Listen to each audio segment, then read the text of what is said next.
listening to Death of the Reader Undead, Flex and Herds here for your Murder Mystery Detour. We're joined by our editor, Cameron Furlong, and Max Mahood from Friday Drive joins us on the phones and moderating our YouTube live chat. Good to be here, gents. Thank you for letting me out of the dark cupboard you lock me in to edit your shows. Oh dear. And putting me in front of the microphone. I haven't been unstrapped from my trolley yet, so I'm still wrapped up like Hannibal Lecter in Silence of the Lambs. That's terrifying. It's a good thing I'm a horror buff, so this doesn't really faze me. If you're new here, your Murder Mystery Detour is our chance to shine a spotlight on some of the crime fiction we get to enjoy through the year that we can't quite squeeze onto the main show. If you've got any awesome reads, new or old, that you want to share with us, call in on 9514-9500 or pop it in the YouTube chat. Shout out to Max. In just a second, we'll be speaking to Bryden Coverdale, the recent winner of the Australian Crime Writers Association, about his win of the Louis Award for the fast fiction crime writing. We'll also be speaking with local legend Danuka McKenzie about her latest Detective Kate Miles story, Tipping Point. And Jono Chang has a chat with Robert Connolly about the recently released film adaptation of Jane Harper's Force of Nature. The Dry 2! Somehow, it's wet! And we'll also be having a brief overview of what's coming up in crime fiction and our thoughts on Sophie Hannah's murder mystery musical, The Mystery of Mr. E. I'm so sorry. You should be. Yeah, you should be. Oh dear. So, first up, each year, the Australian Crime Writers Association runs a competition to find the best in super short crime fiction with the Louis Award. This year's theme was artificial intelligence, which had entrants approaching the themes of revenge and control with crimes from fraud to assassination. The top prize was taken out by Bryden Coverdale, best known as one of the chasers on The Chase Australia with his story Good Old Collingwood Forever. Bryden, it's wonderful to have you on the show. Welcome to Death of the Reader. So, Bryden, the prompt for this year's Louis Award was artificial intelligence. What made you think Collingwood and F.J. Holden?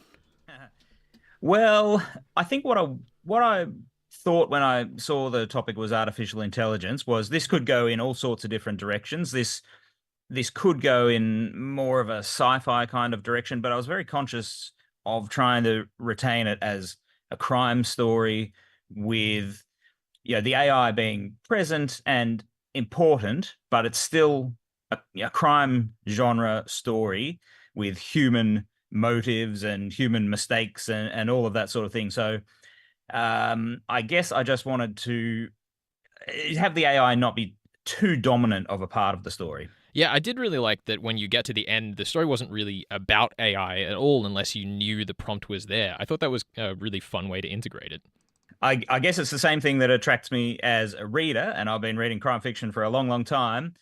And what I love about being a reader of crime fiction is the puzzle element, I guess. There's always something to drive forward the narrative.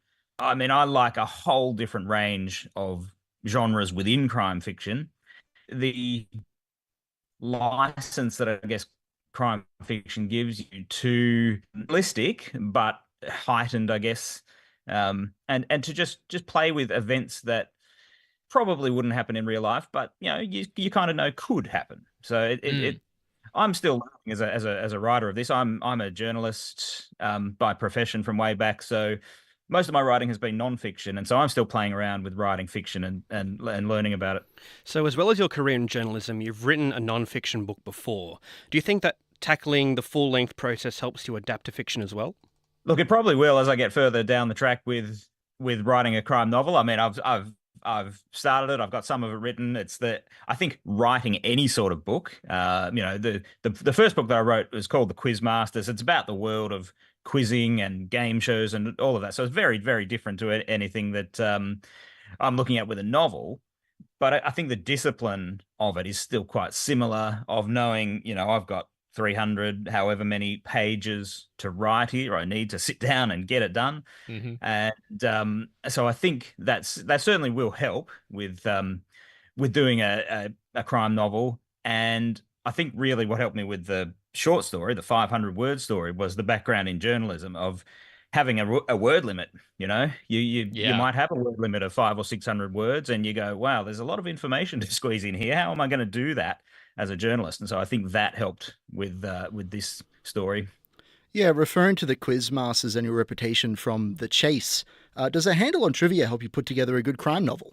It's certainly not essential by any means, but I don't think it can hurt. I think it's having a handle on facts, isn't it?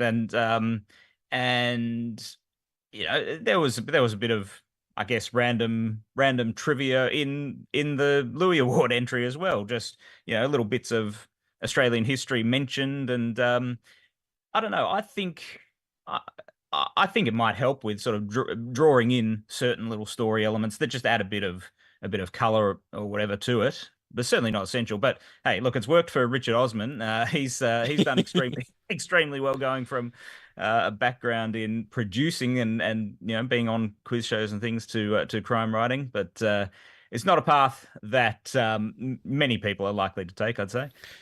Returning to your novel, do you have a scope or core question? Are you trying to tackle with your novel? How is the process going?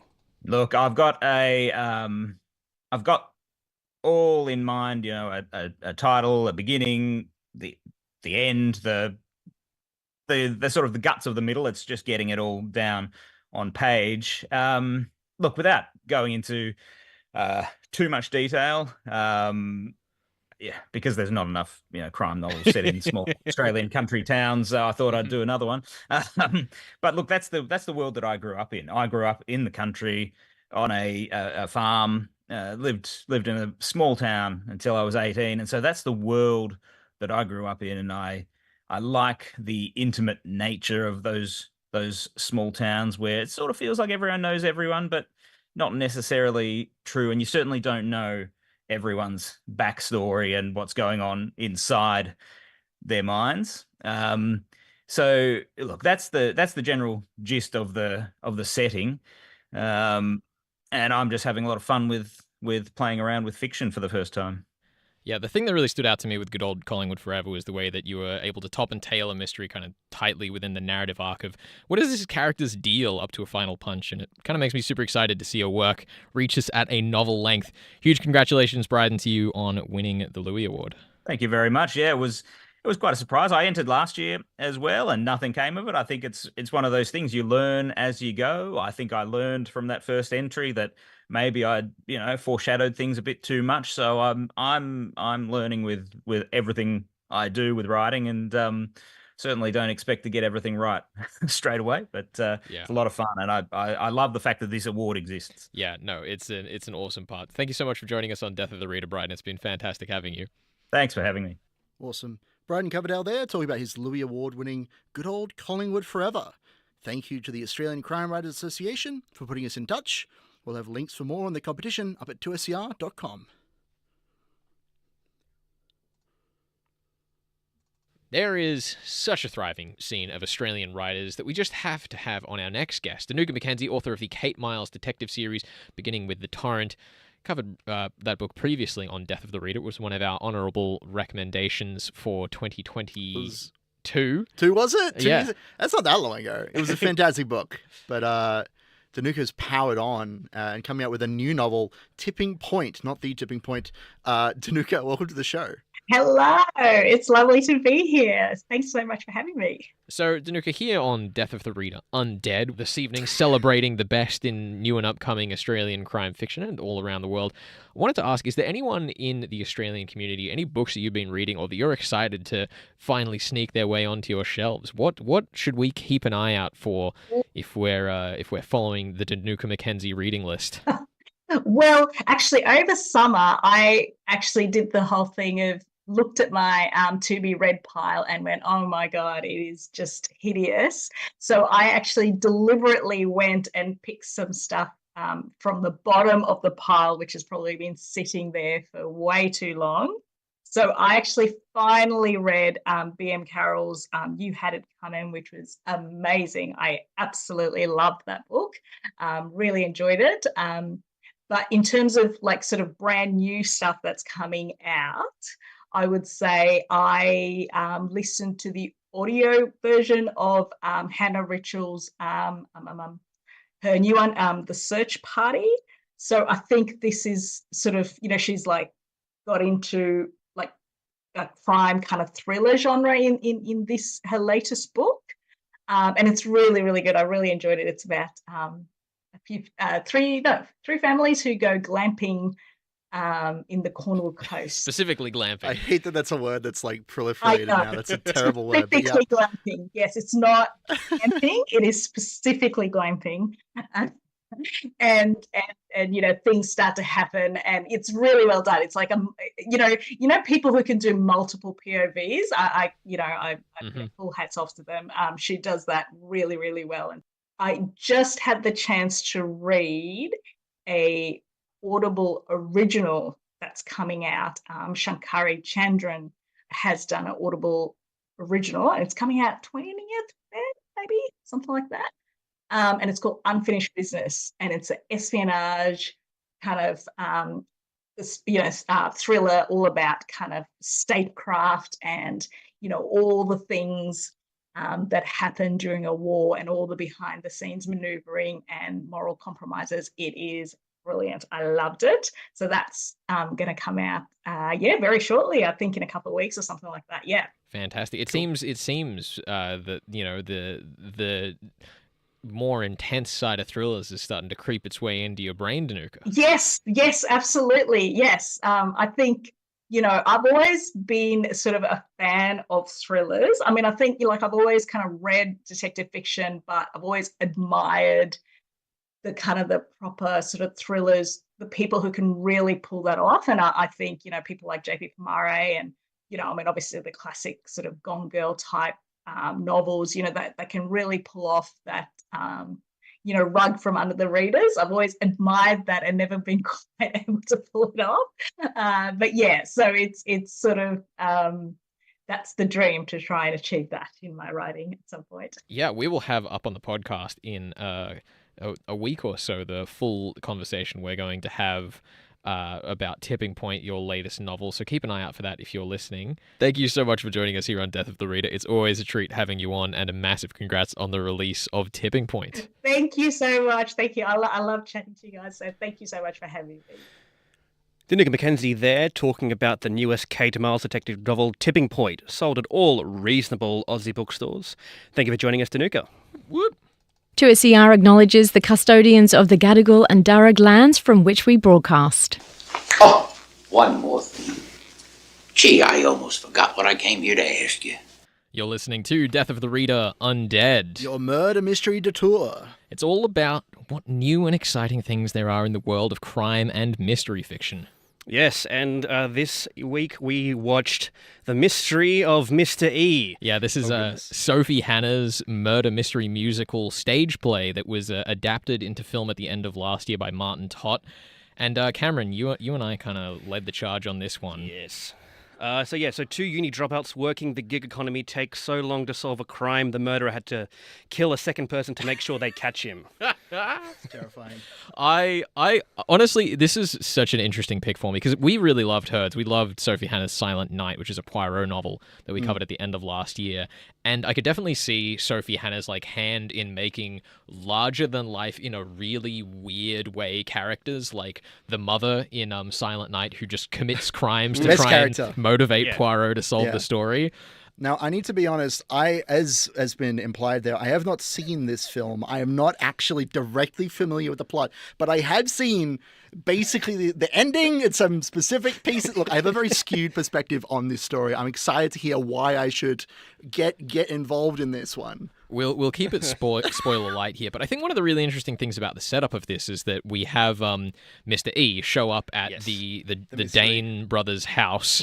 I don't know how they can afford such a lovely detached property on working as generalists as they refer to themselves. I assume that it's just in the middle of absolutely nowhere. But the really fun thing is I thought oh yes, of course, Mr. E is going to be like a pseudonym for another character in the cast, and we're using the sort of meta-narrative flow of a musical to try and have this metatextual thing where a character comes up and says that they did the crime, and we get to learn a little bit about them without actually seeing who they are.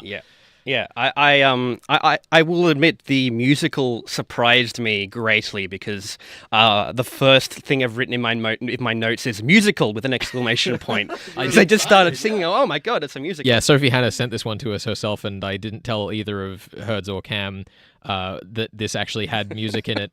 And by the time I got around to watching it myself, the first song started, and I went, "Oh, yeah, right, of course."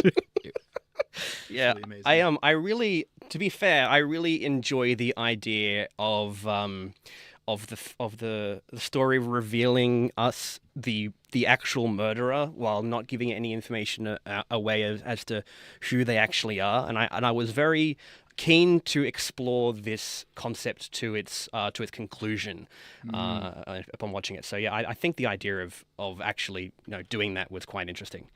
Yeah, I mean, those sorts of stories where, I mean, as you've said, it's a who done it, it's a how done it, it's a why done it, but also that trope of kind of showing you who the killer is can still have merit, you know? Sometimes you think you know what the solution is, but you're actually farther from the truth than you ever could have believed. Yeah, I mean, and as G-Chan said in chat earlier, the musical numbers sort of give this aura that a mic is just a new form of torture, just kind of more public.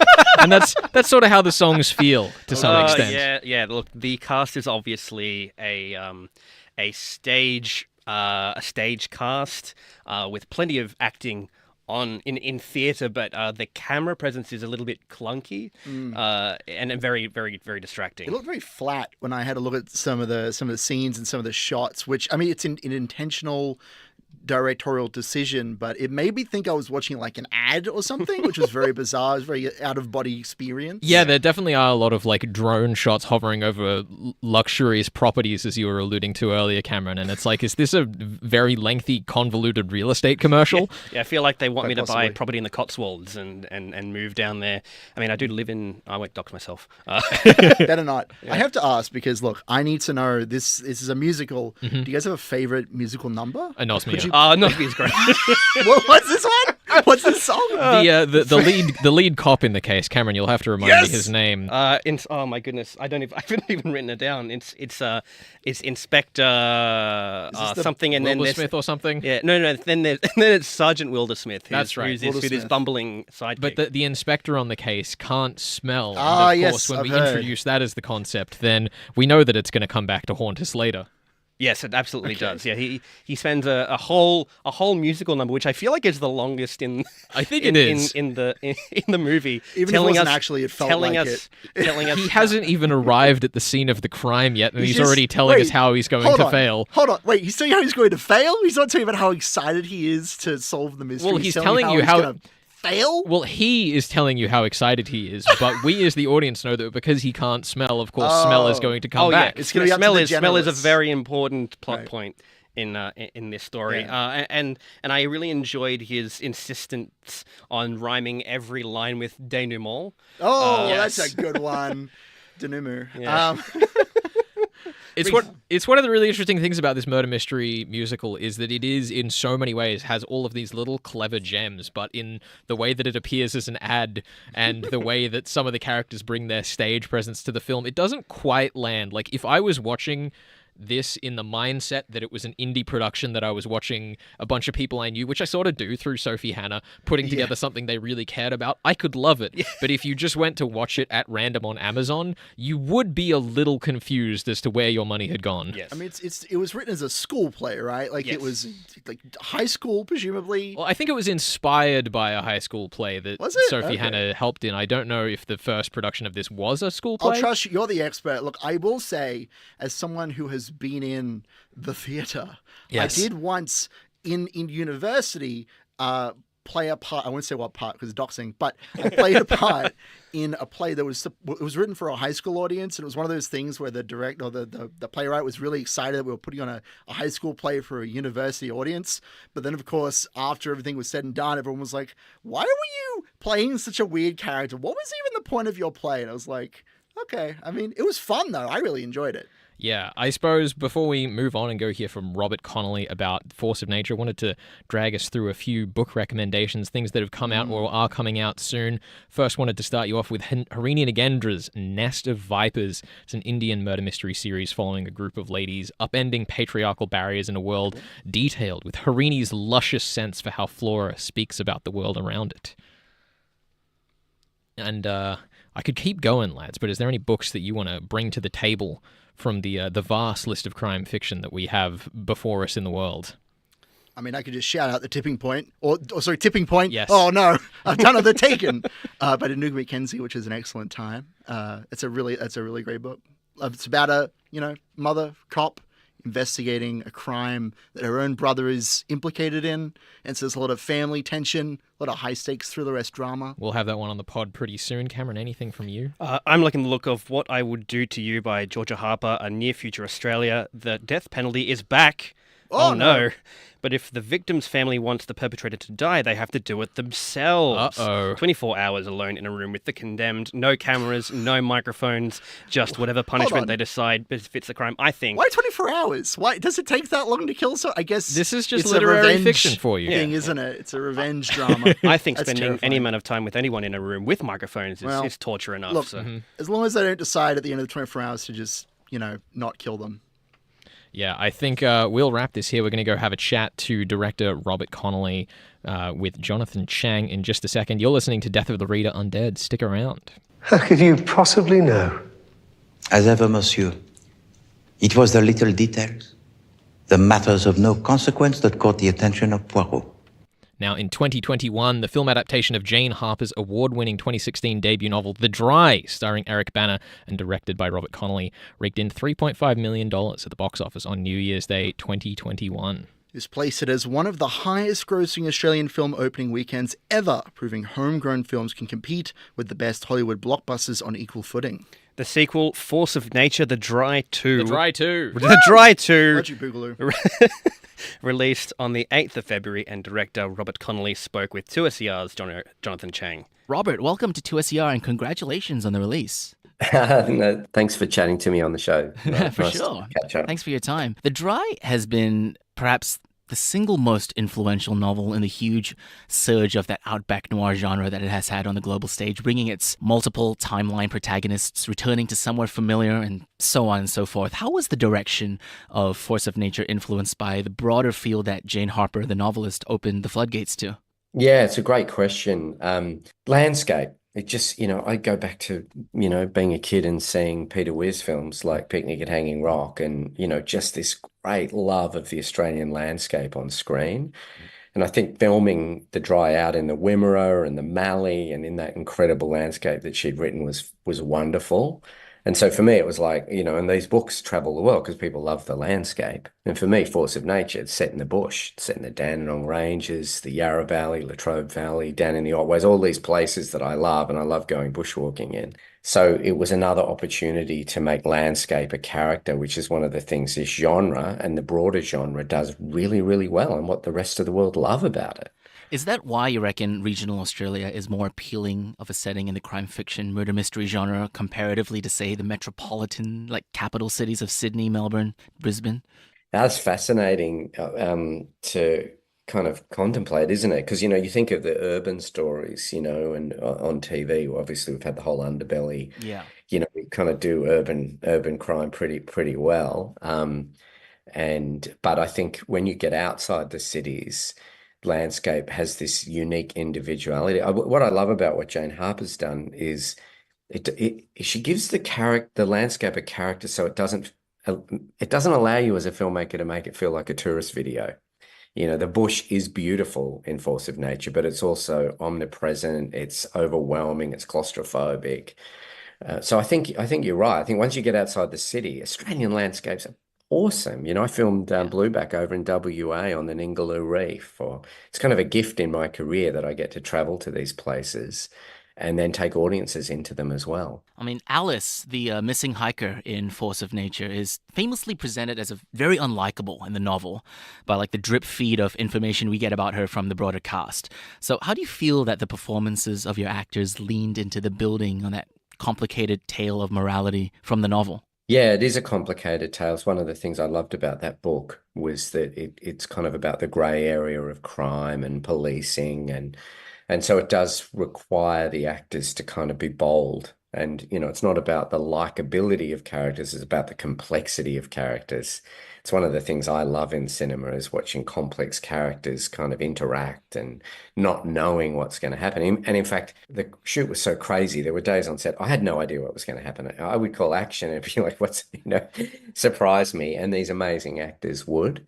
And then you put those actors in these incredible locations, which are dangerous and beautiful, but in heart of winter, pouring rain. And it gives like a veracity or something to the film.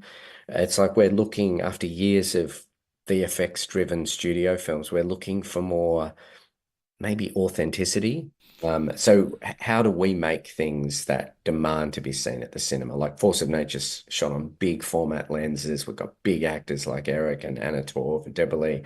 We've kind of got big music. Like it's like streaming has thrown down the gauntlet and said, come on, if you want to get people to the movies, you've got to be bigger, you've got to be better, you've got to be more innovative, you've got to be more like a film like Poor Things. You look at it and go, yeah, it's kind of bold, crazy, mad film.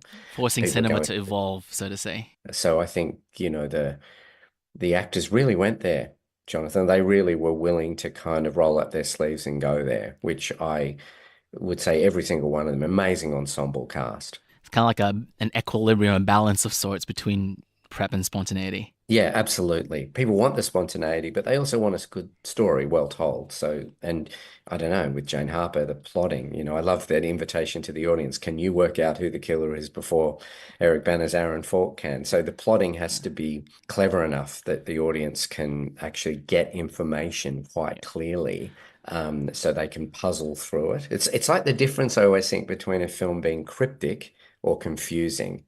And I think people love cryptic stories they have to work out, but they don't like being confused. So it's a really fascinating navigation adapting Jane Harper's work for It's the especially screen. cool to me, especially like given the fact like, hey, maybe the murder has already been introduced to the story. You've already met the person, but it's the moral ambiguity of everyone is just like, you never know who it is, the who done it. That's right. That's right. I think moral ambiguity, this idea of what is good and evil, who the bad guys and the good guys, like the days of that type of storytelling are kind of long gone. I think we all accept that the complexity of, human nature really is what makes crime really fascinating, crime stories, and, I remember I spent a day researching a TV show. I was in the Petty Court and down in Melbourne, just watching all the cases day after day. And I met the magistrate afterwards.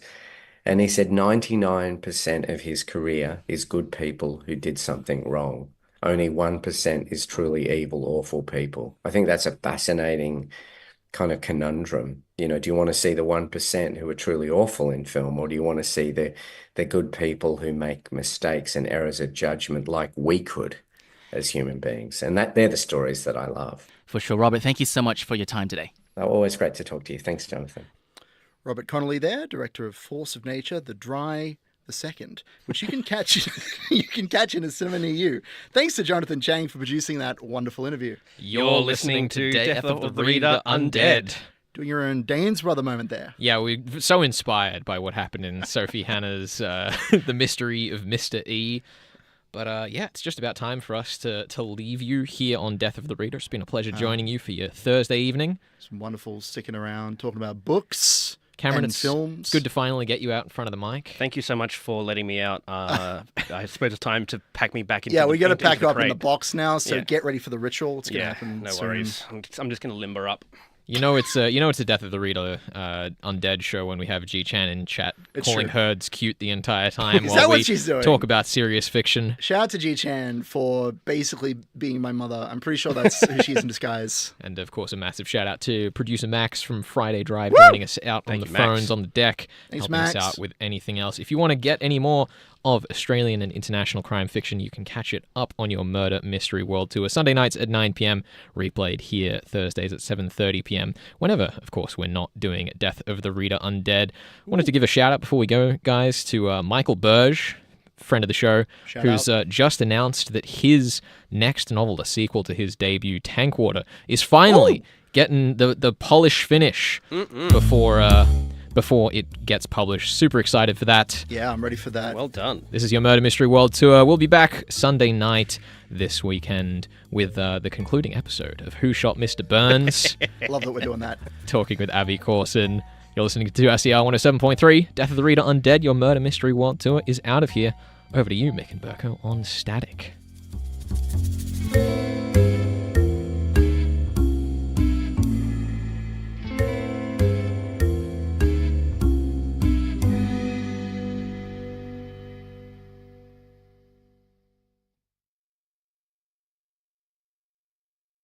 There we go, YouTube live chat. Thank you so much for joining. Thank you, G-Chan in particular, for hopping Thanks, in G-Chan. while we were live in G-Chan. Was it all KT3. G-Chan? That's Oh, what no, it we had usually is. KT3, which KT3. asking questions that I hope we got to cover adequately with. Did we? Yeah. Okay. We had a question about how to kind of write stories about AI without going full sci-fi, and I think we kind of covered that with Bryden. So hopefully that was That's good. to your interests. We'll be doing more of these hopefully through the year, but gonna bid you farewell.